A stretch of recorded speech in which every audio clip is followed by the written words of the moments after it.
नमस्कार, हामी देखापट्टि विशेषमा छौँ। देखापट्टि विशेषमा यहाँलाई स्वागत छ। सर्वोच्च अदालतमा संसद विघटन विरुद्ध परेको रिटमाथि बहस जारी छ। राजनीतिक दलहरूले छिटो फैसला भयो भने हुन्थ्यो भनेर भनिराखेको अवस्था छ। नेपाली कांग्रेस लगायतका विपक्षी दलहरूले सर्वोच्च अदालतको निर्णय मान्ने र त्यो निर्णय अनुसार अगाडि बढ्ने भनेर भनिरहँदा नेकपाबाट दुई समूहमा विभाजित भएको मध्ये प्रचण्ड नेपाल समूहको नेकपाले कुनै पनि हालतमा संसद विघटन सदर हुनु हुँदैन भनेर सडकबाट दबाब दिने कुरालाई निरन्तर अगाडि बढाइराखेको अवस्थामा प्रमुख प्रतिपक्षी दल नेपाली कांग्रेसले पनि 165 वटा प्रतिनिधि सभाको निर्वाचन क्षेत्र, 330 प्रदेश सभा निर्वाचन क्षेत्र, 753 स्थानीय तहका निर्वाचन क्षेत्रमा विरोध सभा गरिसकेको छ। अब उसले 7000 भन्दा बढी देशभरका ओडाहरूमा एकैसाथ विरोध गर्दैछ। यसलाई विरोध सँगसँगै चुनावी सभाको रूपमा पनि बुझिएको छ। कांग्रेसको एकमत छैन। यद्यपि केन्द्रीय कार्य समितिले यो असंवैधानिक भनेर वक्तव्य नै जारी गरेर आधिकारिक रूपमा भनिसकेको छ, तर नेताहरूको अभिव्यक्तिमा समानता देखिराखेको छैन। हामी नै विषयमा केन्द्रित रहेर आज कुराकानी गर्नेछौँ। हामीले हाम्रो स्टुडियोमा निम्ति आएका छौँ नेपाली कांग्रेसका युवा नेता तथा कांग्रेस केन्द्रीय कार्य समिति सदस्य प्रदीप पौडेल। यहाँलाई स्वागत छ। हजुर, धन्यवाद। नमस्कार। कांग्रेसका नेताहरूको फरक धारणा छ। अहिलेको परिस्थितिबारे यहाँको धारणा के हो? मतलब कांग्रेसको नेताहरूको त्यस्तो फरक धारणा छ भन्ने मलाई लाग्दैन, हुनै मिल्दैन। किनकि कांग्रेसले संस्थागत हिसाबबाट पुसको 5 गते प्रधानमन्त्रीले हठात रूपमा संसद विघटन गर्नुभयो। त्यसपछि राष्ट्रपतिजीले त्यसलाई सदर गर्नुभयो। त्यसको लगत्तै नेपाली कांग्रेसको यो तपाईको पदाधिकारीहरूको बैठकले यो कदम असंवैधानिक हो, अलोकतान्त्रिक हो, यसको विपक्षमा कांग्रेस छ। असंवैधानिक हो भनिसकेपछि अब त्योभन्दा कडा विपक्षी आवाज अथवा कडा ढङ्गले त्यसको विरोध गर्ने अर्को कुनै शब्द हुँदैन। चौतर्फी रूपमा कांग्रेसको एकमत भएन भनेर मेरो प्रश्न मात्रै होइन, यहाँले अन्त पनि सुन्नुभयो होला। यो किन भने हो? कांग्रेसलाई जहिले पनि कमजोर किन देखाइन्छ? मतलब संस्थागत रूपमा हामीले के निर्णय गर्यौँ त्यो महत्त्वपूर्ण कुरा हो। कुन नेताले त्यसलाई कसरी व्याख्या गर्यो, अब त्यो व्याख्या गर्ने आफ्नो शैली हुन्छ। हाम्रो लिडरहरू चाहिँ यो चाहिँ भनौँ न यो वाक कटुतामा अलि कमजोर भएको जस्तो पनि देखिन्छ। त्यसैले उहाँहरूले कसरी बुझाउनु भयो एउटा विषय होला। तर संस्थागत रूपमा हामीले निर्णय गरेको कुरा के हो भने संसद विघटनको विषय असंवैधानिक हो, अलोकतान्त्रिक हो। असंवैधानिक हो भनिसकेपछि त्यसलाई सच्याउनुपर्छ भनिरहनु पर्दैन, त्यसलाई कसरी सच्याउनुपर्छ पनि भनिरहनु पर्दैन। संसद विघटन असंवैधानिक हो भनेपछि त विघटन भएको निर्णयलाई चाहिँ बदर गरेर संसद पुनर्बहाली गर्ने कुरा नै चाहिँ संवैधानिक हो, त्यसलाई सच्याउने भनेकै त्यही हो। यहाँनिर के देखिएको छ भने घोर आपत्ति छ, असहमति छ, असंवैधानिक हो भनेर भनेको छ, वक्तव्यमा निकालेको छ। तर सर्वोच्च अदालतको निर्णयलाई हामी मान्छौँ भन्ने कुरा पनि त्यति नै लोयल छ कि? मतलब यस्तो हेर्नु, सर्वोच्च अदालतको निर्णय मान्दैनौँ, सर्वोच्च अदालतले हामीलाई जे लाग्यो त्योभन्दा विपरीत भन्यो भने त्यो चाहिँ सही होइन, हामी यसो भन्दैनौँ। संविधानको व्याख्या गर्ने किन भन्नुहुन्न? अरूले त भनिराखेका छन् नि, माधव नेपाल प्रचण्ड समूह नेकपाले भनिराखेका छन्। के अरे तपाईँको चाहिँ संविधानको व्याख्या गर्ने भनेको अदालतले हो। तर कुरा के हो भने बलात्कारको घटना भयो, हत्या, कसैको हत्या भयो, बलात्कारको घटना हुनु गैर कानुनी हो यो भन्न अदालत पर्खिनुपर्छ। कसैको हत्या हुनु गैर कानुनी हो भन्न अदालत पर्खिनुपर्छ। निर्मला पन्तमाको माथि बलात्कार भयो र हत्या पनि भयो, त्यसको हामीले तत्काल विरोध गऱ्यौँ। अदालतले के भन्छ भनेर पर्ख्यौँ। यो विषय पनि त्यस्तै हो। यो विषय कानुनी विषय मात्रै होइन, कानुनी प्रश्न मात्रै होइन, यो राजनीतिक प्रश्न पनि हो। संसद 2/3 समर्थन प्राप्त प्रधानमन्त्रीले विघटन गर्न मिल्दैन। तपाईँको गर्भधारण भइसकेपछि, गर्भधारण भएको 9 महिनापछि बच्चा जन्मिन्छ, त्यसको प्रक्रिया हुन्छ। त्यस्तै धारा 76 मा उल्लेख भएको विषय 1 देखि 10 नम्बरसम्म त्यसका उपधाराहरू जुन छन् त्यो उपधारामा चाहिँ 1 मै प्रवेश नगरिकन एकैचोटि 10 मा चाहिँ पुगेर काम गर्न मिल्छ? प्रक्रियामा जानु पर्यो नि। 1 नम्बरले के भनेको छ, 2 नम्बरले के भनेको छ, 7, 8, 9 नम्बरले के भनेको छ, त्यो सबै प्रक्रिया पुरा भएपछि मात्रै नै संसद विघटन हुन सक्छ। तपाईँको सरकार दिन नसकेको अवस्थामा मात्रै संसद विघटन हुन सक्छ। त्यसैले 1 देखि 9 नम्बरसम्मका 76 धारा 76 को 1 देखि 9 नम्बरसम्मका बुदाहरू प्रयोग नगरिकन एकैचोटि 10 नम्बरको बुदा किन प्रयोग गरियो?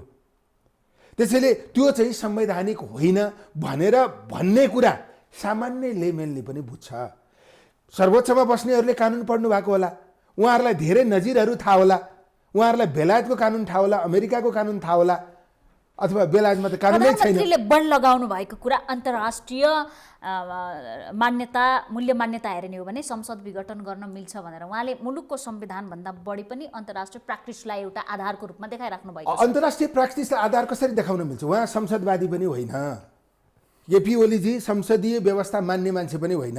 आफूलाई चाहियो भनेर संसारमा मैले जस्तो बदमासी कसले गरेको छ, संविधान विरुद्ध को गएको छ, त्यसको लागि तर्क खोज्न दुनियाँमा के उदाहरण छ त्यो खोजेर, त्यो त हामीले 47 सालको संविधानमा जे राख्यौँ त्यो अन्तर्राष्ट्रिय प्र्याक्टिसको आधारमा राख्यौँ।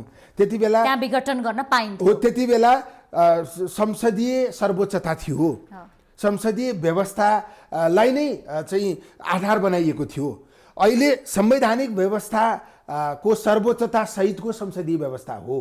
त्यसकारणले संविधान हामीले 47 सालको संविधानमा त्रुटि भयो भनेर प्रधानमन्त्रीले मन लाग्दा चाहिँ संसद विघटन गरिदिने, यस्तो गर्नुहुन्न। सुभाषजीको भिडियो सबैका बीचमा उपलब्ध छ, अदालतमा पनि पुग्यो, अदालतमा पनि पुग्यो।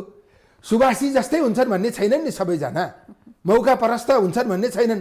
हिजो चाहिँ संविधानको व्याख्या गर्नुभयो, आज उहाँ ओलीजीका निम्ति जसरी सजिलो हुन्छ त्यसरी बोलिरहनु भएको छ। तर कुरा के हो भने प्रधानमन्त्रीजीले अन्तर्राष्ट्रिय उदाहरण दिने होइन, नेपालको संविधानले के भनेको छ त्यो मात्रै मान्ने हो। नेपालको संविधान बमोजिम उहाँ प्रधानमन्त्री हुनुभएको, हाम्रो विधि, हाम्रो शासन पद्धति, हाम्रो कानुन यो नेपालको संविधानले निर्धारण गरे अनुसार हुन्छ। त्यसैले प्रधानमन्त्रीलाई संविधानभन्दा माथि नेपालको संविधानले राखेको छैन। उहाँलाई मन लाग्दा संसद विघटन गरिदिने होइन, मन लाग्दा अध्यादेश ल्याउन पाउने, मन लाग्दा संविधानका विभिन्न व्यवस्थाहरू खारेज गर्ने गरी विधेयक पेश गर्ने, जे मन लाग्यो त्यही बोल्ने, त्यो अधिकार नेपालको संविधानले दिएको छैन। त्यसो भयो कानुन विपरीत प्रधानमन्त्री वा सरकार कुनै पनि राज्यको निकाय चल्यो भने त्यसलाई खबरदारी गरिदियोस् भनेर संसदीय व्यवस्थामा प्रतिपक्षी दलको कल्पना गरिएको हो र संसदीय व्यवस्थाको सबैभन्दा बढी हकदार हामी हौँ भनेर नेपाली कङ्ग्रेसले भन्छ, त्यो दाबी गर्छ। कङ्ग्रेसको भूमिका यस प्रकारको खोजेको थियो, तर कङ्ग्रेस जहिले पनि एक्टिभ हुन सकेन। एक्टिभ हुने भने के पिट्ने? एक्टिभ हुने भने असंवैधानिक हो भनेर हामीले प्रष्ट ढङ्गले निर्णय गरेका छौँ, हामीले चरणबद्ध आन्दोलन गरेका छौँ। नेपाली कङ्ग्रेसले जनताले कङ्ग्रेस सक्रिय भएको किन देखेनन् त? होइन, मतलब मैले विभिन्न यसको लिडरसिप कस्तो छ होइन, उसको बोली कतिले बुझे, उसको भाषा कति क्लिष्ट छ, उसले बुझाउने गरी भन्न सक्यो कि सकेन, उसले यसको कति प्रचार गर्न सक्यो होइन, उसले चाहिँ एकदम व्यापक रूपमा जनताका बीचमा यो कार्यक्रमहरू लिएर जान सक्यो कि सकेन। त्यो काङ्ग्रेसको आन्तरिक स्ट्राटेजी कमजोर भएको कारणले जनताले नसुनेको हो, त्यो कुरा म मान्छु। तर सैद्धान्तिक पक्षबाट यो कुराको विरोध कङ्ग्रेसले गरेन। यो गरे जस्तो गरेर चुनावमा जान खोजेको यो बेकार गलत कुरा हो। नेपाली कङ्ग्रेसको केन्द्रीय समितिमा कोही चुनाव चाहनुहुन्छ होला, कोही यो चाहिँ असंवैधानिक होइन भन्नेहरू पनि हुनुहुन्छ होला, तर संस्थागत निर्णय कुरा के हो भने यो असंवैधानिक हो, यसका विरुद्ध सङ्घर्ष गर्नुपर्छ, आन्दोलन गर्नुपर्छ। हामी विधिको शासनको पक्षमा छौँ, कानुनी शासनको पक्षमा छौँ। असंवैधानिक हुनु भनेको यो चाहिँ संविधानवाद विपरीत हो। हाम्रा लागि सबैभन्दा ठुलो कुरा संविधान हो। पञ्चायतमा म तपाईँलाई कङ्ग्रेसहरू पञ्चायतदेखि लडेका हुन्, पञ्चायतमा कङ्ग्रेसको प्रभावशाली कुन चाहिँ नेतालाई त्यो बेलाको पञ्चायतले राष्ट्रिय पञ्चायतको सदस्य बनाइदिन्थेन होला र? बिपी कोइरालालाई 17 सालमा राजा महेन्द्रले भनेअनुसार बिपी कोइराला चलिदिएको भए के प्रधानमन्त्रीबाट हटाउँथे होला र? त्यसैले कङ्ग्रेस लोकतन्त्रको पक्षमा, संविधान पाठको पक्षमा, विधिको शासनको पक्षमा भएको कारणले यसको विकल्पमा कङ्ग्रेसले कसैसँग जुनसुकै कुराका लागि पनि सम्झौता गर्न सक्दैन। कङ्ग्रेसका लागि प्रधान विषय नै विधिको शासन हो, कानुनी राज्य हो, लोकतन्त्र हो। लोकतन्त्र र मूल्य र यो लोकतन्त्र, विधिको शासन, कानुनी राज्यको पालना कङ्ग्रेसले आफै भित्र कति प्रयोग गरेको छ यो अर्को विषय हो। कङ्ग्रेसको भित्र त्यो व्यापक रूपमा बहस भइरहेको छ। बाहिर जसले जुन कुरा सिकाउने हो, जुन कुरा देखाउने हो, पहिला उसले आफूमा त्यो कुरा अनुसरण गर्नुपर्छ कि पर्दैन? कङ्ग्रेस एउटा संस्था हो, त्यो संस्थाभित्र विभिन्न प्रकृतिका मान्छेहरू छन्, प्रवृत्तिका मान्छेहरू छन् होइन। त्यहाँभित्र पनि यो खालको कुरा उठिरहेको छ। त्यहाँ यी सबै कुरा सच्याउनका निम्ति पहल कदमी भइरहेको छ, सवाल जवाफ भइरहेको छ। काङ्ग्रेसको आन्तरिक जीवनलाई व्यापक रूपमा लोकतान्त्रिकरण गर्ने, काङ्ग्रेसको आन्तरिक जीवनलाई व्यापक रूपमा विधिसम्मत ढङ्गले चल्ने स्थिति निर्माण गर्ने, त्यसका निम्ति हामीले त्यहाँभित्र बहस गरिरहेका छौँ। तर अहिले हामीले छलफल गरिरहेको त राष्ट्रिय मुद्दाका बारेमा हो, नेपाली कङ्ग्रेसकै बारेमा केन्द्रित भएर छलफल गर्ने हो भने त्यो छुट्टै विषय हुन सक्छ। त्यसको लागि पनि म तयार छु। तर मेरो विषय के हो भने काङ्ग्रेसभित्र कमी कमजोरी भयो, विधि विधान लागू भएन, केही हदसम्म चाहिँ त्यसले देशलाई प्रभाव पार्ला। तर आज राष्ट्रिय मुद्दा जुन छ, प्रधानमन्त्रीले जे गर्नुभएको छ त्यो काङ्ग्रेसलाई मात्रै चाहिँ कमजोर बनाउने विषय होइन, नेपालको लोकतन्त्र कमजोर हुने विषय हो। काङ्ग्रेस त बलियो भन्दैछ, यहाँ तनहु जाँदै हुनुहुन्छ आफ्नो गृह जिल्ला निर्वाचन क्षेत्रमा। यो चुनावी आवत जावत हो कि विरोधको हो? बुझ्न सकिँदैन काङ्ग्रेस किन जाँदैछ गाउँ गाउँमा भनेर। म चाहिँ 4 हप्तामा 1 हप्ता तनहुमै बस्छु, हरेक महिना होइन, म निर्वाचन क्षेत्रमै बस्छु। त्यसैले त्यो मेरो नियमित चाहिँ काम हो त्यो। त्यसैले त्यहाँ विभिन्न कार्यक्रम, ओडामा पनि विरोध गर्ने यो विरोध कार्यक्रम पनि सेड्युल छ। योभन्दा अगाडिका कुनै पनि कार्यक्रममा म तनहुँ जान नसकेको कारणले यो वडाको कार्यक्रममा जान लागेको होइन। त्यो पनि एउटा विषय हो। अरू सेड्युल प्रोग्रामहरू पनि छन्। मलाई चुनाव हुन्छ भन्ने विश्वासै छैन।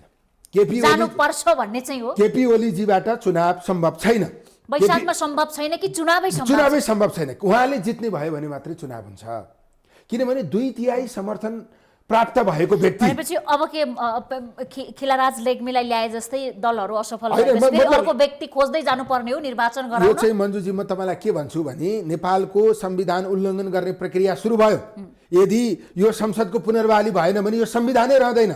म तपाईँलाई भन्दैछु, अब खिलराज रेग्मी खोज्ने त्यो कुरा परको कुरा भयो, किनभने नेपालको कानुन संविधान उल्लङ्घन गर्ने प्रक्रिया यहाँबाट सुरु भयो। संसद विघटन संविधान विपरीत हुन सक्छ भने गणतन्त्र संविधानमा छ, त्यसको रिप्लेसमेन्ट किन हुन सक्दैन? संघीयता संविधानमा छ, त्यसको रिप्लेसमेन्ट किन हुन सक्दैन? समावेशी राज्य संरचना संविधानको आशय हो, त्यो किन फेरिन सक्दैन? एउटा कुरा फेरिएपछि त धेरै कुरा फेरिन सक्छ नि। व्यवस्थामाथि बढी सङ्कट, व्यवस्थामाथि प्रहार हुन्छ। यो व्यवस्था रहँदैन। किन रहँदैन? यसमा 2-3टा कारणहरू हुन्छ। संसद विघटन हुने र विघटन भइसकेपछि कानुनको व्याख्या गर्ने अदालतले पनि विघटनलाई सदर गरिदिइसकेपछि नेपालको संविधानमा नभएको व्याख्या गरेर त्यो सदर भइसकेपछि अस्थिरताको जग त्यहाँबाट खनिन्छ। त्यसपछि त नेपालमा कुनै पनि प्रधानमन्त्री यही प्रक्रियाबाट चुनाव भयो भने पनि 2 वर्षभन्दा बढी टिक्न सक्दैन। त्यसमाथि प्रधानमन्त्रीको दाबी अनुसार प्रधान न्यायाधीशज्यूले प्रतिउत्तर सोधेको कुरालाई आधार बनाउने हो भने 65% बहुमत भएको प्रधानमन्त्री जनतामा जान चाह्यो, किन नदिने?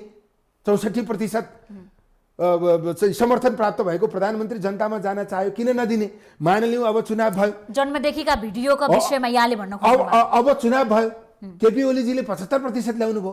75% ल्याइसकेपछि उहाँलाई 3 महिनापछि फेरि चुनावमा जान मन लाग्यो, किन जान नदिने? त्यसकारण व्यक्तिको लहर प्रधान हुने भयो। पावरमा भएको व्यक्तिलाई जे मन लाग्यो त्यो गर्न पाउने भयो। संवैधानिक व्यवस्थाहरू सबै कुल्चिए भने त्यो बेलामा स्थिरता प्राप्त हुन सक्दैन, कानुन प्रिभेल गर्न सक्दैन। यति ठुलो सङ्कट देख्दै प्रचण्ड, माधव कुमार नेपाल, जनता समाजवादी पार्टी छुट्टा छुट्टै आन्दोलनमा हुनुहुन्छ। काङ्ग्रेस यहाँहरूलाई प्रस्ताव पनि आएको छ, बुढा नीलकण्ठसम्म देउबा निवास पनि धाइराख्नु भएको छ, उहाँहरू सानेपा पुगिराख्नु भएको छ, जसपाका नेताहरू दौडधुपमा हुनुहुन्छ। संयुक्त रूपमा सम्मानित सर्वोच्च अदालतकै आसपासमा आन्दोलन गर्नुहोस् न त। गाउँ गाउँमा धेरै टाढा टाढा ओडामा पुग्नु पर्ने दबाब त बनिराखोस् नि त। आन्दोलन जनतालाई सजग गराउन गर्ने हो। सर्वोच्च अदालतले काङ्ग्रेसले के निर्णय गर्यो त्यो सुनिसकेको छ, जसपाले के निर्णय गर्यो त्यो सुनिसकेको छ। त्यसकारण सर्वोच्च अदालतलाई आकर्षित गर्न सर्वोच्चकै आडमा जानुपर्छ भन्ने होइन। हाम्रो ध्येय मनसाय के हो भने नेपाली काङ्ग्रेस संसदमा थोरै सङ्ख्यामा छ। नेपाली काङ्ग्रेस अबको चुनाव हुँदा 2/3 नै ल्याउन सक्छ, अथवा अहिलेको जति सङ्ख्या हो त्योभन्दा ज्यादा ल्याउन सक्छ, स्वाभाविक रूपमा ल्याउन सक्छ होइन। तर त्यो स्वार्थी कुरा भयो। विषय के हो भने प्रधानता केमा हो? स्वार्थी कुरा भयो भने अब त्यो सुन्नुहोस्, मैले भनेको प्रधानता के हो? प्रधानता के हो भने विधि हो। पहिलो प्राथमिकता संसद पुनर्स्थापना काङ्ग्रेसको हो भन्ने कुरा भयो। निर्वाचन त संविधानले आवधिक व्यवस्था गरेको छ। निर्वाचन त अहिले भएन भने 1.5 वर्षपछि हुन्छ। 79 सालमा हुनै छ। त्यसैले त्यो निर्वाचनमा त यो सबै कुरा लिएर जाउँला। निर्वाचन त हुँदै नहुने भन्ने हुँदैन यो व्यवस्थामा। त्यसैले यो व्यवस्था टिकाउने, यो संविधान टिकाउने, यो संविधानले दिएका विशेष विषयहरूलाई टिकाउने हो भने हामीले यो बेलामा अडान लिन सक्नुपर्छ, आफूलाई जन्ड ढङ्गबाट प्रस्तुत गर्न सक्नुपर्छ, आफूलाई जनताका बीचमा लिएर जान सक्नुपर्छ, आन्दोलनको आँधीबेरी सिर्जना गर्न सक्नुपर्छ। सत्ताको कुर्सीमा भएका मान्छे नै शक्तिशाली मान्ने हो भने काङ्ग्रेस त कतै पनि छैन। यो सभापति प्रति हो यहाँको भनाइ? होइन, सभापति प्रति भन्ने कुरा बैठकमै भनौँला, यो काङ्ग्रेसकै भनाइ हो। काङ्ग्रेसको भनाइ के हो भने काङ्ग्रेस त सत्तामा त कतै छैन।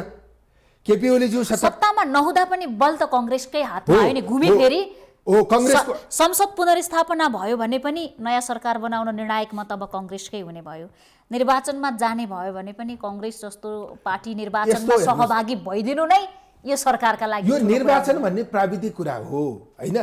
विषय कुरा के हो भने सैद्धान्तिक रूपमा पार्टी कति प्रष्ट छ, लोकतन्त्रको पक्षमा पार्टी कति निर्भीक ढङ्गले उभिएको छ। यस विषयमा यहाँ पनि अस्पष्ट हो। त्यसो भए स्पष्ट हुनुहुन्न। म प्रष्ट छु नि, किन प्रष्ट छैन? सैद्धान्तिक पक्षमा स्पष्ट हुनुपर्छ भन्नुको मतलब पार्टी त अस्पष्ट रहेछ। मैले भन्दैछु स्पष्ट हुनुपर्छ। त्यस कारणले नेपाली काङ्ग्रेसले यो असंवैधानिक कदमलाई सचिनुपर्छ भनेर भन्नुपर्छ, जनताका बीचमा यो विषय लिएर जानुपर्छ भनेर भन्नुपर्छ। हामी सत्तामा नभएको कारणले, शक्तिमा नभएको कारणले जनताका बीचमा गएर जनताको बलले सडकमा बलियो ढङ्गले उपस्थित हुनुपर्छ। त्यो भनेको आन्दोलन हो। आन्दोलनको नेतृत्व काङ्ग्रेसले गर्यो भने मात्रै काङ्ग्रेसको भविष्य छ।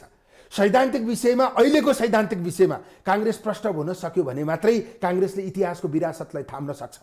काङ्ग्रेसले लोकतन्त्रका विरुद्ध कसैसँग कहिल्यै सम्झौता गर्दैन भन्ने नजिरलाई, भन्ने परम्परालाई, भन्ने हाम्रो इतिहासलाई स्थापित गर्ने हो भने यति बेला यो असंवैधानिक कदमको विरुद्ध काङ्ग्रेस सडकमा नेतृत्व गरेर जानुपर्छ। तपाईँले प्रश्नमा के जोड्नुभयो, जसपासँग किन नमिलेको होइन? तपाईँको चाहिँ प्रचण्ड माधवजीसँग किन नमिलेको? प्रचण्ड माधव नेपालजीसँग मिल्न जरुरी छैन। केपी ओलीजी आज जहाँ हुनुहुन्छ, जति अहङ्कारी हुनुहुन्छ, जति शक्तिशाली हुनुहुन्छ, त्यो बनाएको प्रचण्डजी र माधवजीले हो।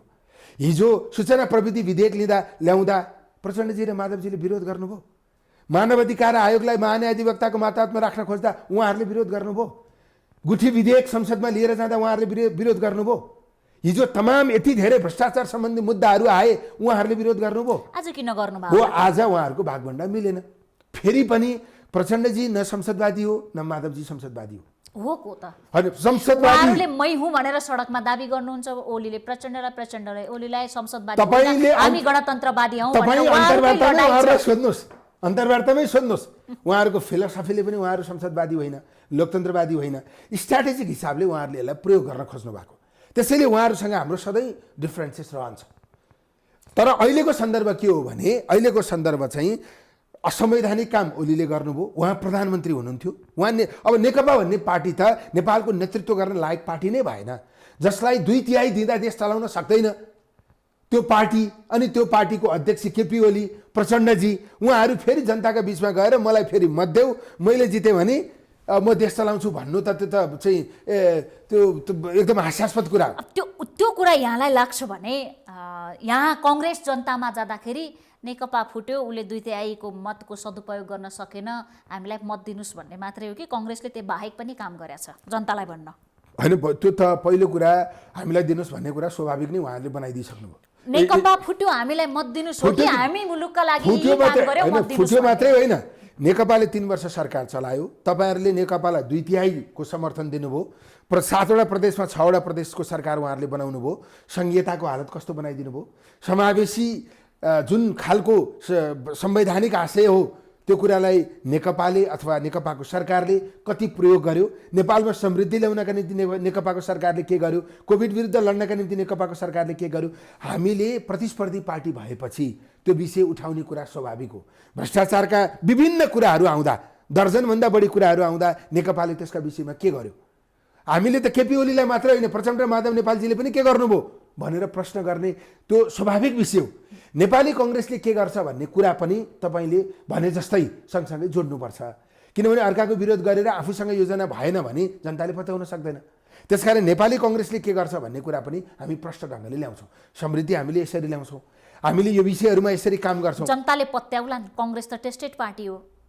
कैयन पटक जनताले अवसर दिएको सरकारको नेतृत्व गर्ने मात्रै होइन, यस्तै अनि कङ्ग्रेस स्टेट हुँदा कङ्ग्रेसले संविधान निर्माण गर्ने नेतृत्व गर्यो। कङ्ग्रेसले संविधान निर्माण गरेन। 64 सालको संविधान सभाको पहिलो चुनाव गर्दा देशको सरकारको नेतृत्व कसले गरेको थियो? कङ्ग्रेसले गरेको थिएन। अस्तिको चुनाव जुन नेकपाले जित्यो त्यो बेलामा चुनाव कसले गराएको थियो? कङ्ग्रेसले गराएको थिएन। त्यसैले मैले डेलिभर गर्ने सन्दर्भमा देशलाई समृद्धि दिने सवालमा कङ्ग्रेस पनि चुकेको छ। हाम्रो राजनीतिको प्रधान विषय के हो? हाम्रो जनताको जीविका जनजीविकाको मुद्दामा हामीले भनेको समाजवाद के हो? हैन, जनजीविकाको मुद्दा हो। हैन, जनजीविकाको मुद्दाको फेरि कम्युनिस्ट पार्टीले किसानको विषयलाई कसरी उठायो, मजदुरको विषयलाई कसरी उठायो, दलाल पुँजीवादको कसरी विरोध गर्यो र सरकार 2/3 चलाउँदा दलाल पुँजीवादको संरक्षण कसरी गरिरहेको छ। पत्र लेख्न त कांग्रेसलाई पनि छुट छ नि त। त्यसकारण काम भनाइ र गराइमा कम्युनिस्टहरूको जस्तो हाम्रो अन्तर छैन, तर हाम्रो अन्तरै छैन। दुधले नुहाएका हामी छौँ, हामीले सच्याउनु पर्ने कुनै पनि कुरा छैन। भनाइ र गराइमा अन्तर छैन भनेर एउटा मात्रै प्रसङ्ग के जोड्न खोजे भने थुप्रै विषय त जोड्न सकिँदैन छोटो समयमा। मेलम्चीको पानी ल्याउने जस्तो महत्त्वाकांक्षी विषय नेपाली कङ्ग्रेस, जसले कङ्ग्रेसकै सन्त नेता मान्छ, मुलुकले सबैले मान्छ, गैर कङ्ग्रेसीहरूले पनि मान्छन्, कृष्णप्रसाद भट्टराईको त्यति महत्त्वाकांक्षी योजना 3 दशक भइसक्यो। यो 3 दशकमा सबैभन्दा बढी सरकारमा जाने पार्टी कङ्ग्रेस पनि होला, हैन? हो नै, कङ्ग्रेस होइन, नेकपा हो। शान्ति प्रक्रियामा गएपछि नेकपा हो। कम्युनिस्ट 48 सालपछि सबैभन्दा बढी सरकारमा जाने पार्टी नेकपा हो। खैर कङ्ग्रेस सरकारमा त गएको छ नि पटक पटक। यो 30 वर्षमा कङ्ग्रेस सरकारमा धेरै पछाडि बसेको छ। म तपाईको जवाफ दिइहाल्छु। यो सरकार आउनु अगाडि मेलम्चीको कति काम सकिएको थियो, कति काम बाँकी थियो? मेलम्चीकै प्रकरण हेर्नुस्।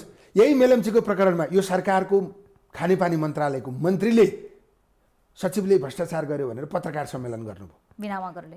अनि सचिवजीले अर्को पत्रकार सम्मेलन गरेर मन्त्रीले कमिसन माग्नुभयो, त्यसकारण ठेकदार भाग्नुभयो। यस्तो आजसम्म भएको थियो? सीएमसी भाग्यो। न तपाईको सचिवलाई कारबाही भयो, न मन्त्रीलाई कारबाही भयो। त्यो अहिलेको कुरा हो, तर पानी कति वर्षमा ल्याउनु पर्थ्यो भन्ने कुरा छ। मैले भने अघि नै दुधले नुहाएको हामी होइनौ, मैले अघि नै भने, तर 90% काम त पहिल्यै सकिएको थियो। खराबमा कम खराब हौ भन्ने दाबी हो। 90% त्यो मैले नै भनेको छु, बेस्ट एमङ द वर्स्ट भनेर मैले आफैले भाषण गर्दा भनेको छु।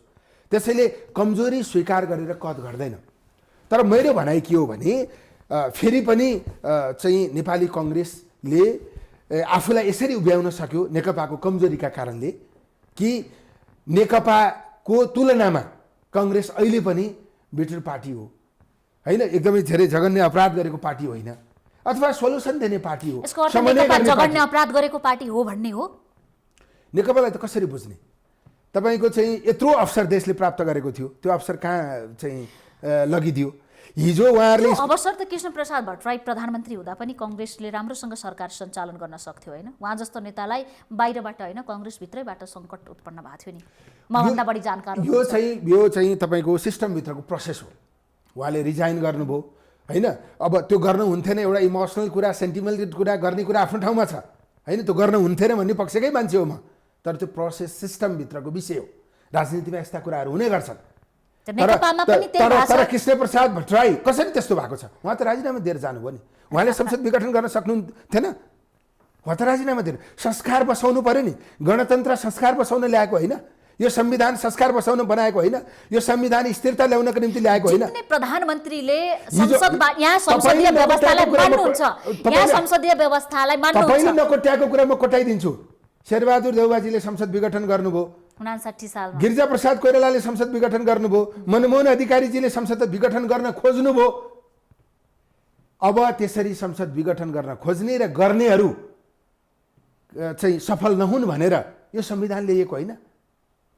लहरमा आफू शक्तिमा हुँदा उन्मादमा म नै राज्य हुँ, मैले जे भने त्यही हुनुपर्छ, सांसद जति सब मेरा चाकर हुनुपर्छ, मेरो 5 घण्टा भाषण सुनिदिनुपर्छ, मैले जे भने त्यही जी हजुरी गर्न सक्नुपर्छ, बाङ्गो रुखलाई सोझो भनिदिनुपर्छ, सेतोलाई रातो हो भनिदिनुपर्छ।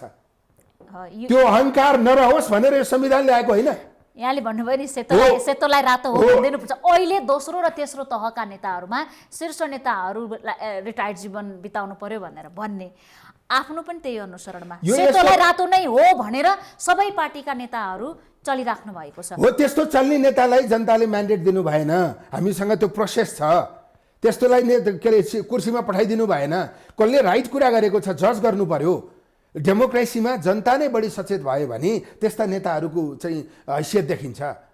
त्यस कारणले चाहिँ एकदमै धेरै रङ गर्ने, एकदमै धेरै गल्ती गर्ने, एकदमै धेरै मसलका आधारमा कब्जा गर्न खोज्ने, शक्तिका आधारमा कब्जा गर्न खोज्ने, पैसाका आधारमा कब्जा गर्न खोज्ने अनि त्यस्तैले चुनाव जित्ने, त्यस्तो हो भने त डेमोक्रेसी नै हाम्रो लागि चाहिँ उपयोगी रहन्छ भनेर बुझ्नुपर्ने हुन्छ। टिकट वितरण हुँदाखेरि निर्वाचनमा जाँदाखेरि ठेकेदारहरू जाने, बिचौलियाहरू जाने, डेफिनेटली उहाँहरूलाई सिफारिस गर्न जाने, त्यो प्रवृत्ति नै अन्त्य गरौँ न त। त्यसो हो भने त मुलुकका लागि त्यो प्रवृत्ति संवैधानिक हिसाबबाट चाहिँ बनेको होइन, निर्वाचन आयोगको निर्देशिकाबाट बनेको होइन, हाम्रो प्र्याक्टिसले बनेको।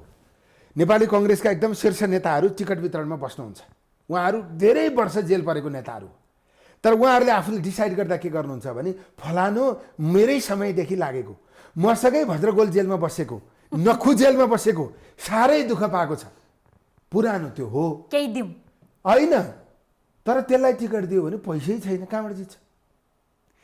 पैसा नभएको कारणले त्यागी हो, योगदान गरेको, निष्ठावान हो, तर चुनाव जित्दैन किनकि पैसा छैन। त्यसका छोराछोरीलाई सेटिङमा कहीँ जब लगाइदिने छ, त्यतिसम्म छ।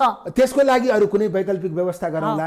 टिकट चाहिँ भर्खरै आएको, एकदमै धेरै पैसा भएको, एकदमै महँगो गाडी चढ्ने, एकदमै धेरै चुनावमा पैसा खर्च गर्ने, योभन्दा अगाडि काङ्ग्रेसको विरुद्ध लडेको, बल्ल काङ्ग्रेसमा प्रवेश गरेको मान्छेलाई दिनुपर्छ किनकि त्यसले चुनाव जित्छ। चुनाव जितेर संसदीय दलमा मलाई भोट हाल्छ, यो प्र्याक्टिस छ। हामीले समावेशी यो व्यवस्था किन गर्छ? जनताले नरुचाएको विषय, राजनीतिक दलमा आफ्नो आजीवन खर्चेका नेताले रोएको कुरा हो यहाँले भन्नुभएको विषय। त्यसकारण संविधानमा राम्रा कुरा हुँदा पनि गणतन्त्र, लोकतान्त्रिक, समावेशी, गणतन्त्रात्मक व्यवस्था राम्रो हुँदा हुँदै पनि जनता सन्तुष्ट हुन सकेनन्। यो व्यवस्थालाई खराब बनाएको हिजो गणतान्त्रिक आन्दोलनको नेतृत्व गर्ने नेताले हो, केपी ओलीजीहरूले हो, संविधानले होइन।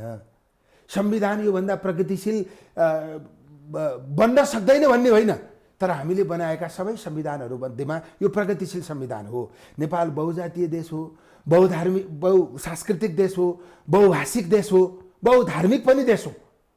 त्यसैले यो विविधतायुक्त देशमा समावेशी सिद्धान्त बिनाको राजनीतिक संरचना बन्न सक्दैन, समावेशी सिद्धान्त बिनाको संविधान बन्न सक्दैन।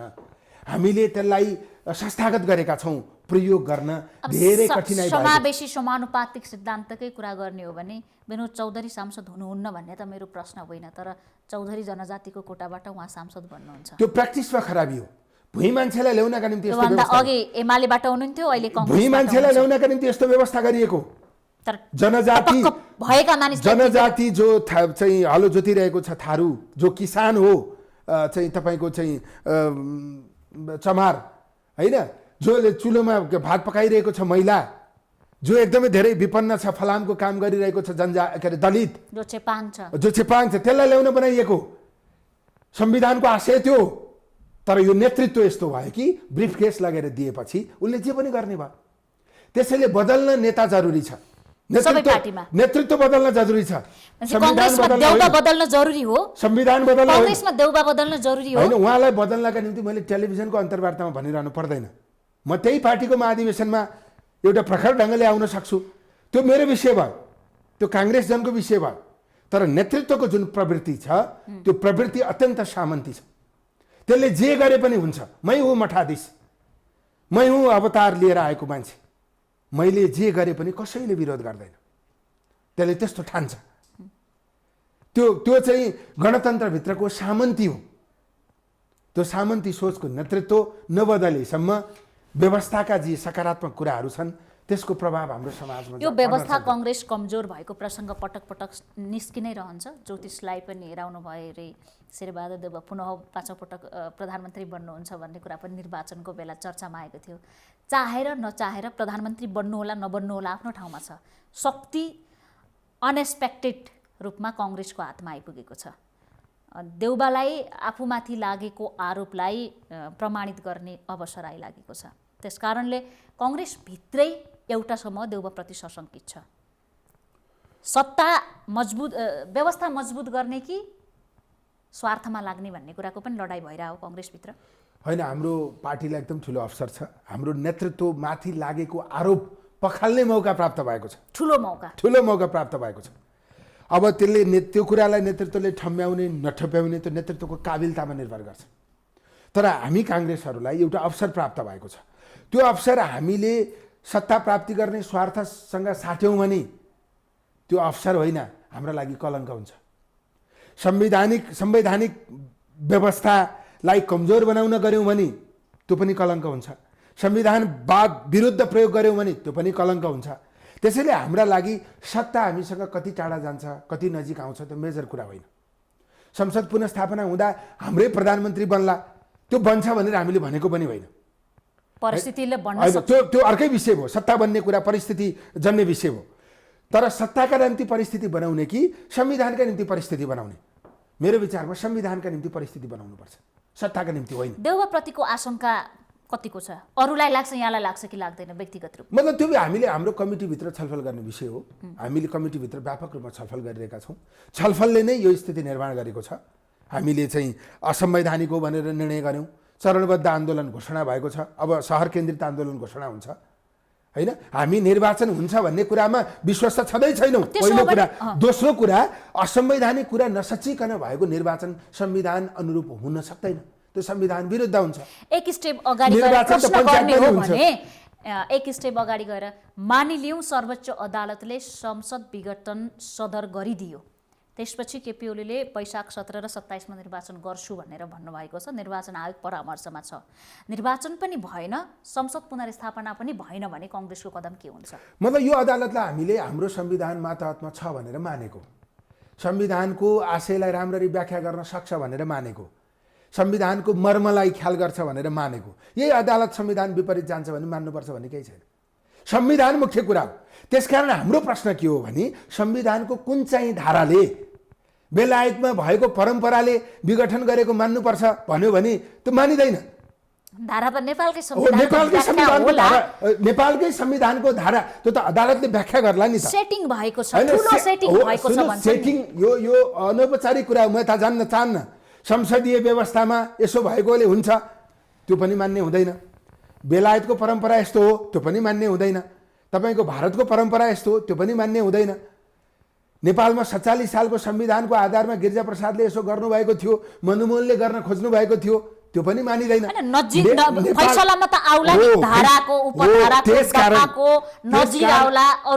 त्यसकारण मैले नजानेको विषय नेपालको संविधानभित्र यो संसद यसरी विघटन हुने व्यवस्था कुन चाहिँ धारामा रहेछ अदालतले भन्ला नि त। केपी ओलीजीले जस्तै संविधानको कुनै पनि धारा उल्लेख नगरिकन राष्ट्रपतिलाई संसदको विघटनको सिफारिस त अदालतले केपीले जस्तै त गर्दैन होला। त्यसैले उसले त धारा उल्लेख गर्छ होला, कानुनी प्रक्रिया पुरा गर्छ होला। त्यसैले मलाई लाग्दैन नेपालको संविधानभित्र यसरी संसद विघटन गर्ने कुनै धारा छ। त्यसकारणले मैले सपोज भनेर प्रश्न सुरु गरेँ। संसद पुनर्स्थापना पनि भएन, निर्वाचन पनि भएन भने बाई चान्स त हुन सक्छ नि त्यस्तो, काङ्ग्रेस के गर्छ भन्ने मेरो प्रश्न। होइन, मैले अघि नै तपाईँलाई भने नि, तपाईँको निर्वाचन त पछिको कुरा हो। संसदै पुनर्स्थापना भएन अथवा यो असंवैधानिक कदम सचिएन भने यसपछि संविधान विरुद्ध एकपछि अर्को काम हुँदै जान्छ। व्यवस्था सङ्कटमा पर्छ। कि त काङ्ग्रेसले भन्नु पर्यो हामी यो व्यवस्थाको पक्षपाती होइनौँ, यो संविधानको पक्षपाती होइनौँ, त्यसकारण संविधानमाथि निरन्तर प्रहार हुँदा पनि हामी हेरेर बसिरहेका छौँ, आन्दोलन गर्न जरुरी छैन। आफ्नै नेतृत्वको सरकारको पालामा होइन, आन्दोलन गर्न जरुरी छैन। कि त काङ्ग्रेसले त्यसो भन्नु पर्यो। होइन भने एकपछि अर्को संविधानमाथि प्रहार हुँदै गर्दा काङ्ग्रेस हेरेर बस्दैन, सशक्त आन्दोलनमा जान्छ, कसैलाई पर्खदैन। कोही हामीसँग नआए पनि हामी लोकतन्त्रवादी हौँ, संविधानवादको पक्षपाती हौँ, समावेशीवादी हौँ, सङ्घीयतावादी हौँ, गणतन्त्रवादी हौँ। त्यसैले यी विषयहरूलाई अक्षुण्ण राख्नका निम्ति यी विषयहरूमाथि भएको प्रहारका विरुद्ध नेपाली काङ्ग्रेस सङ्घर्ष गर्छ। एउटा अनुमान के छ भने काङ्ग्रेसले मतपेटिका थापे मात्रै पनि जनता काङ्ग्रेसलाई मत दिन आतुर छन् भनेर काङ्ग्रेसका नेताहरूको अभिव्यक्ति छ। परिस्थिति त्यस्तो बनेको हो? होइन, फियर चुनाव भयो भने यति बेला काङ्ग्रेस बहुमतमा आउँछ, लार्जेस्ट पार्टी हुन्छ, यो अनुमान गर्न सकिने विषय हो। तर यहाँ चाहिँ संविधानै उल्लङ्घन गरिन्छ, संविधानका धारामाथि यसरी प्रहार गरिन्छ, विधिको शासनलाई यसरी लत्याइन्छ, त्यो पनि प्रधानमन्त्रीले।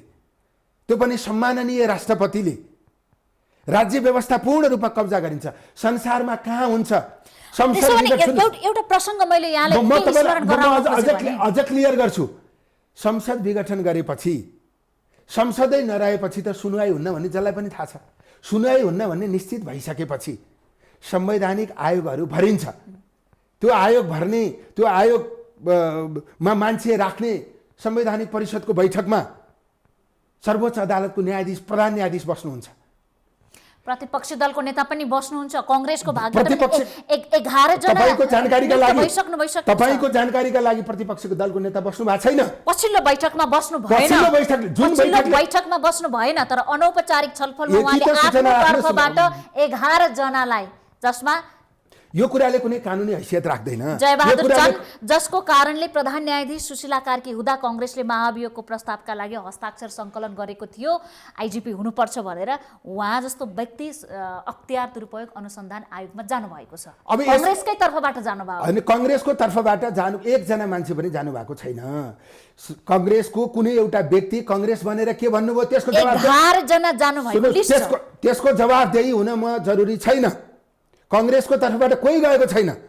नेपालको ब्युरोक्राट्सहरू कहिले कोसँग नजिक हुन्छन्, कहिले कोसँग नजिक हुन्छन्, त्यो उनीहरूको कुरा हो। तपाईले भनेका लिएका नामहरू कोही कांग्रेसले सिफारिस गरेको होइन। कांग्रेसको कुनै मान्छेले एक्लै गएर भन्यो, नियुक्ति गर्ने मान्छेले कांग्रेसले भन्यो भनेर पत्याइदियो, त्यो उसको कुरा हो। हामी जान्दैनौँ। संस्थागत हिसाबबाट यो असंवैधानिक कदमको विरुद्ध यो कुनै पनि नियुक्ति संवैधानिक छैन। यो कुनै पनि बदनाम त भइराखेको छ, चाहे औपचारिक भनौँ चाहे अनौपचारिक। तपाईले यसरी प्रश्न सोधेर बदनाम भएको कांग्रेसको कुरा मसँग सोध्नुहोस्। तपाईको यो जुन नियुक्ति छ, अख्तियारमा फाइल भएको मान्छे अख्तियार अनुसन्धान आयोगको प्रमुख हुन सक्छ। त्यसले भ्रष्टाचार निवारण गर्न सक्छ। संसद विघटन गरेर सुनवाई नहुने भएपछि तपाईको संवैधानिक आयोगमा गरिएको नियुक्ति वैध हुन सक्छ। संसारमा कुन चाहिँ प्रधानमन्त्री काम चलाउ भइसकेपछि मन्त्रीमण्डलको विस्तार गरेको छ? केपी ओलीजी नेपालको संविधान बमोजिम काम चलाउ प्रधानमन्त्री हो। उहाँको आफ्नो मान्छे राष्ट्रपति भइदिएको कारणले उहाँले काम चलाउ हो भनेर भन्नु भएन होला, त्यो एउटा विषय हो। तर संविधानले के भन्छ भने उहाँ काम चलाउ प्रधानमन्त्री। बुझको मानिस नेपालकै प्रथम राष्ट्रपति डाक्टर रामवरण यादव प्रश्नको आशय त्यो होइन। सिधै यसरी लान्छना लगाउन मिल्छ? कसरी? यहाँले भन्नुभयो नि केपी ओलीको मान्छे हो कि राष्ट्रपति? मान्छे होइन भने यस्तो गर्न मिल्छ? मान्छे होइन भने संसद विघटन गरेपछि तपाईको मन्त्रीमण्डल विस्तार गर्न मिल्छ? अनि मन्त्रीमण्डल विस्तार गरेर उहाँले मन्त्री बनाउने, उहाँले शपथ खुवाइदिन मिल्छ? तपाईको आज यो देशमा हेर्नुहोस्, भ्याक्सिन किन्न डोनेट गर भन्छ सरकार, धनी मानीहरू पैसा देऊ भन्छ, के अरे पाप पुण्य कमाऊ भन्छ। मैले यहाँलाई स्मरण गराउन के खोजेँ भने नेताजी सुशील कोइराला प्रधानमन्त्री हुँदा महाभूकम्प गएको थियो। त्यसकारण राष्ट्रपति हामीले अन्तर्राष्ट्रिय सम्मेलन नै गरेका थियौँ। मन्जुजी म हैन दाता सम्मेलन गर्यौं। परिस्थितिले माग्न सकिन्छ भ्याक्सिनको लागि, तर नमागे पनि जनताले नदिए पनि सरकारले किन्नुपर्छ। त्यो सरकारको दायित्व। कुरा त सुन्नुहोस्, जसले जनतालाई भ्याक्सिन दिन सक्दैन त्यसले अवधिभन्दा पहिले चुनाव गर्न किन लाग्छ? चुनाव गरेर त्यति अरबौं पैसा खर्च गर्न किन आवश्यक छ? जनतालाई भ्याक्सिन दिन आवश्यक छ नि। 5 वर्षपछि हुने चुनावमा बहुमत ल्याए हुन्न के अरे केपी ओलीजीले? कांग्रेसले यही विषयमा जोरदार दबाब दिइरहेको छ। त म गैर कांग्रेस हो? तपाईको मिडिया, तपाईको लोकप्रिय मिडियामा तपाईको अगाडि आएर बोलिरहेको छु, यो सुन्दैनन् जनताले? यो आवाज सानेपाबाट पनि सुन्न चाहिन्छ। सानेपाबाटै आइरहेको छ। त सानेपाबाट आएको मान्नुस्। तपाईको अगाडि म बोल्न सक्छु भने के मैले कोठामा गरेको मौनताले समग्र कांग्रेसको धारणा यो हो भन्ने कुरा अझै पनि मेरो प्रश्न होइन, आम जनताले प्रश्न हुन सक्नु भएको छैन। नबनाउनुहोस्। कांग्रेसमा हामी जस्तो कुरा गर्ने मान्छेहरू पनि छौं। त्यो संस्थागत कुरा होइन। संस्थागत कुरा के हो भने कांग्रेसले यो असंवैधानिक कदम भनेको छ, यो सचिनुपर्छ भनेको छ, चरणबद्ध आन्दोलन गर्ने भनेर भनेको छ। तपाईको यदि यो कदम चाहिँ संवैधानिक अदालतले सदर गरिदियो भने नेपालमा कुनै पनि संसद 2 वर्षभन्दा बढी चल्दैन। पहिलो कुरा। दोस्रो कुरा, त्यसमाथि प्रधानमन्त्रीले के भन्नुभएको छ भने म 64% समर्थन भएको प्रधानमन्त्री हुँ। अनि अदालतमा के प्रश्न सवाल जवाफ गरिएको छ भने 64% समर्थन भएको बहुमतको प्रधानमन्त्री जनतामा जान नदिने, नेपालको संविधानमा बहुमतको प्रधानमन्त्री जनतामा जान पाउनु भन्ने कहाँ लेखा छ? आफैसँग बहुमत छ, कोभिडको बेलामा भ्याक्सिन किन्न सक्दैन, मास्क दिन सक्दैन, अनि त्यो लहरमा बहुमत हुँदै जनतामा जान पाइन्छ? भोलि कोही मान्छे प्रधानमन्त्री भयो, त्यसले 2/3 ल्यायो, 2/3 ल्याएको 3 महिनापछि जनतामा जान चाह्यो भने जान दिने? कस्तो सिस्टमको, कस्तो पद्धतिको विकास गर्न खोजेको, कस्तो संस्कारको विकास गर्न खोजेको? अलिकति अगाडि स्मरण एउटा मात्रै अघिकै प्रसङ्ग, यहाँले त्यो बेला पनि के गर्नुभयो, मैले यहाँबाट पनि के जान्न खोजेँ भने सिस्टममाथिको आक्रमण विगतमा पनि हुँदै गरेको हो। सुशीला कार्की माथि नै महाअभियोगको प्रस्ताव यसरी नै गएको थियो, तर फिर्ता भयो। त्यो बेला तपाईँको राय के थियो? चुनावमा हराइदिए नि त, जनताले चुनावमा हराइदिए। सुशीला कार्कीमा महाअभियोग ल्याए, जनताले हराइदिए। गलत थियो भन्ने त मान्नुहुन्छ? जनताले हराइदियो। गलत थियो भने त मैले नमानेर के भयो? जनताले हराइदिइसक्यो। केपी ओलीजीले त्यस्ता गल्ती कति गर्नुभयो? अनि उहाँलाई जनताले जिताउँछन्, अनि जनताले फेयर इलेक्सन गरेर जिताइदिन्छन् भनेर उहाँ चुनावमा जानु भएको। कांग्रेस जित्छ नि त, केपी ओली हार्दा त मत आउने कांग्रेसलाई नै हो नि। जनताले बाकस भोट हालेर जिताउने चुनाव गर्न खोज्नु भएको होइन के? केपी ओलीजीले चुनाव गराएर कांग्रेसलाई जिताउने गरी उहाँले चुनाव गर्न जानुहुन्छ? गिरिजाप्रसाद हो केपी ओली? उहाँ आफूसँग भएको 2/3 बर्बाद गरेर कांग्रेसलाई जिताउन उहाँले चुनाव गरिदिनुहुन्छ? अनि जनताले देउबालाई विश्वास छ? हजुर, देउबालाई विश्वास छ? होइन, त्यो त देउबाजीलाई नै सोध्नु न, मलाई किन सोध्नु भएको छ? कांग्रेस पनि यहाँको सभापति हो। होइन, सभापति तपाईले सोध्नु भएको प्रश्नसँग चाहिँ मेरो कुनै सरोकार छैन, कांग्रेस पार्टीको कुनै सरोकार छैन। अब तपाईँ यसको यहाँनिर गम्भीर आशय के छ यहाँको बोलीमा भने देउबाले प्रधानमन्त्रीसँग साँठगाँठ गरेको कुरामा आशंका भए पनि, त्यो बाटोमा हिँडे पनि, त्यो बाहेकको कांग्रेस त्यसको पनि प्रतिकार गर्छ आवश्यक परे भन्ने हो? होइन, पहिलो कुरा तपाईँ यो साँठगाँठ गर्यो, कांग्रेसकै नेता भन्नुहुन्छ, यही कुर्सीमा बसेर भन्नुहुन्छ, रेकर्ड छन् मसँग। होइन, मैले नबुझेको कुरा के हो भने 5 गते संसद विघटन भयो, पुस 5 गते, पुस 6 गते कांग्रेसको पदाधिकारीको बैठकले निर्णय गर्यो। त्यो बैठकको अध्यक्षता कसले गर्छ? त्यो निर्णय के छ? हामीले कसले एक्लै भेट्दा सभापति नै भएन, उहाँले के बोल्नुभयो त्यो हाम्रो सरकारको विषय होइन नि, अथवा बोल्दै नबोल्नु भएको कुरा भनेको हो कि? हाम्रो सरकारको विषय के हो भने लिखित र संस्थागत निर्णय के भएको छ? लिखित र संस्थागत निर्णय के भएको छ भने यो कदम असंवैधानिक हो भनेर भएको छ। राजनीतिमा असंवैधानिक काम चाहिँ सबैभन्दा ठुलो अपराध हो। त्यो असंवैधानिक कदम नसचिएसम्म त्यसपछि अर्को स्टेप अगाडि बढ्नै सक्दैन। असंवैधानिक कुरा नसचिएसम्म चुनाव हुनै सक्दैन, भएको चुनाव फेयरै हुँदैन, संवैधानिकै हुँदैन। केपी ओलीजीले असंवैधानिक काम गर्ने, असंवैधानिक रूपमा संसद विघटन गरेर चुनावको सिफारिस गर्ने, त्यो असंवैधानिक भनेको कुरालाई स्वीकार गरेर कांग्रेस चुनावमा जान मिल्छ? तपाईँ जानुहुन्छ कि जानुहुन्न व्यक्तिगत रूपमा? होइन, म व्यक्तिगत रूपमा जाने, म स्वतन्त्र मान्छे हो। स्वतन्त्र होइन, कांग्रेस गयो भने त जानु पर्ला नि। कांग्रेसमा कति नेता त उत्साहित हुनुहुन्छ, निर्वाचनमा मत आउँछ। पछिल्लो पटक रमेश लेखक आउनु भएको थियो, निर्वाचनमा नगएर कहाँ जाने मलाई प्रश्न गर्दै हुनुहुन्थ्यो उहाँले। निर्वाचन भयो भने जाने, निर्वाचन त राजा ज्ञानेन्द्रले पनि त गर्नुभएको थियो। त्यो निर्वाचनमा कांग्रेस किन गएन? के अरे पञ्चायतमा निर्वाचन भएको थिएन? त्यो निर्वाचनमा कांग्रेस किन नगएको? 54 सालमा वामदेवजीले गर्नुभएको निर्वाचनमा हामी गयौँ, हाम्रो हालत के भयो? हुन्छ के त अब? हो, कुरा के हो भने केपी ओलीजी वैधानिक हिसाबले प्रधानमन्त्री नै होइन, उहाँ नेपालको प्रधानमन्त्री हुनै मिल्दैन। अहिले प्रधानमन्त्री हो को त मुलुकमा? होइन, अहिले मुलुक मलाई सोध्नुहुन्छ भने संवैधानिक हिसाबले नेपालमा प्रधानमन्त्री उहाँ काम चलाउ हो कि चुनावी सरकार होला कि काम चलाउ सरकार होला कि सर्वदलीय सरकार होला? मुलुक सरकार विहीन जो प्रधानमन्त्री कार्यकारी भनेर हाम्रो संविधानले लेखेको छ, प्रधानमन्त्री नै फलानु होइन भने त अर्को पनि त छैन नि। मैले भने नि संवैधानिक हिसाबले केपी ओलीजी प्रधानमन्त्री होइन, किनभने उहाँले असंवैधानिक काम गर्नु, काम चलाउ सरकार हो भनेर भन्नुहुन्छ। होइन, सुन्नुहोस्, र यदि मानिलिउँ उहाँ काम चलाउ सरकारका रूपमा राष्ट्रपतिजीले उहाँलाई राखिदिनु भएको हो भने उहाँ काम चलाउ प्रधानमन्त्री हो। सुजाता कोइराला भन्नुहुन्छ सर्वदलीय सरकार बनाऊ भनेर? होइन, त्यो प्रश्न उतै सोध्नुहोस्। होइन, मैले भन्न खोजेको यी कुराहरू कुनै पनि संस्थागत कुराहरू होइनन्। यो चाहिँ कस्तो हो भने मुलुकको परिस्थिति अनुसार छलफल गर्ने, मिड पोइन्ट खोज्ने। यहाँले बोल्दा मै कांग्रेस हुँ, अर्कोले बोल्दा संस्थागत होइन। होइन, कस्तो संस्थागत कुरा के हो भने कि असंवैधानिक कुरा निर्णय गरेको संस्थागत होइन, संस्थागत हो। अनि मैले अरू कुरा के गरेको छु त? असंवैधानिक हो भने मात्रै त मैले भनेको छु। असंवैधानिक कदम चाल्ने व्यक्तिलाई हामीले प्रधानमन्त्री मान्नुहुन्न, यो गलत कहाँ गरेँ भने मैले नम्बर 1 कुरा। नम्बर 2 कुरा, संसद विघटन गरिसकेपछि नेपालकै संविधान बमोजिम पनि केपी ओलीजी पूर्ण प्रधानमन्त्री हुन मिल्दैन, उहाँ काम चलाउ प्रधानमन्त्री हुनुपर्छ। प्रधानमन्त्री काम चलाउ भइसकेपछि उसले मन्त्रीमण्डल विस्तार गर्न पाउँदैन हैन। संसद विघटन गरेर मन्त्री नै त थप्नु पर्यो नि, चुनाव गराउनलाई पनि त कसरी थप्नु पर्यो, कहिले कहाँ थप्न मिल्छ, कहाँको कुन उदाहरणले थप्न मिल्छ? जस्तो सरकार छ जतिजना हुनुहुन्छ उहाँहरूभन्दा कोही पनि थपिँदैन। नम्बर 1, प्रदेशमा हारेको मान्छेलाई सङ्घको मन्त्री बनाउने कहाँको नियम हो यो? सबै पार्टीले ओडामा हारेको मान्छेलाई राष्ट्रिय सभा सदस्य बनाउने प्रयास गरी ल्याइराख्नु भएको छ। आफू अनुकूलका व्यक्तिहरू आइराख्नु भएको छ। गलतलाई त गलत भन्नुहोस् न, अर्को गलत ल्याएर किन ढाकछोप गर्नुहुन्छ? मैले भन्ने हैन, मैले त प्रश्न जोड्दिने हो, प्रश्न जोड्दिने हो। मेरो पार्टीले गरेको छ भने पनि त गलत हो। वामदेवजीलाई राष्ट्रिय सभामा लाने, तपाईको चाहिँ नारायण काजीजीलाई राष्ट्रिय सभामा लाने, अरु पनि आए ओडामा हारेकालाई लाने, मेयरमा हालेकालाई राष्ट्रिय सभामा लाने, यो गलत हो। मेरो पार्टीले पहिले गरेको थियो भने पनि यो मैले अहिले सही भन्न मिल्दैन। गल्ती गरेपछि सचिनुपर्छ।